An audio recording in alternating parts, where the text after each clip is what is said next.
Hola, ¿qué tal? En este vídeo vamos a ver cómo podemos usar nuestro PC como extensor Wi-Fi y lo vamos a ver paso a paso. Para esto solamente nos tendremos que dirigir a inicio y después nos vamos a ir a configuración. Dentro de la configuración de Windows entraremos al apartado de red e internet y verás que aquí tienes en el panel de la derecha una zona llamada zona de cobertura inalámbrica y móvil. En este momento lo tenemos desactivado y para habilitarlo solo tenemos que hacer un clic en este interruptor. Pero antes de habilitarlo, vamos a ver las opciones de configuración que tenemos disponibles para la zona de cobertura inalámbrica, ¿vale? Entonces, lo que tenemos que hacer es mirar primeramente de dónde vamos a coger nuestra señal para compartirlo. Nos está indicando que la conexión que vas a compartir la vas a coger del puerto Ethernet. El puerto Ethernet no es más que el puerto donde se conecta el cable de red a tu PC que va directamente hacia el router. Es decir, tú tienes un cable que va conectado desde el router, un cable de red que va conectado desde el router hacia tu PC y eso se conecta a través de un puerto Ethernet.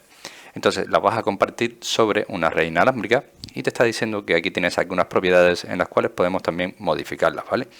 Nos va a decir que el nombre de la Wi-Fi en este caso será este que tenemos aquí y la contraseña es esta. Si nosotros queremos cambiar todos estos parámetros, vamos a dar sobre el botón de editar y ahora ya puedes cambiar el nombre de tu Wi-Fi y puedes cambiar lo que sería la contraseña de la red Wi-Fi. Quiero que sepas que si vas a cambiar la contraseña tienes que poner caracteres que sean mínimo 8.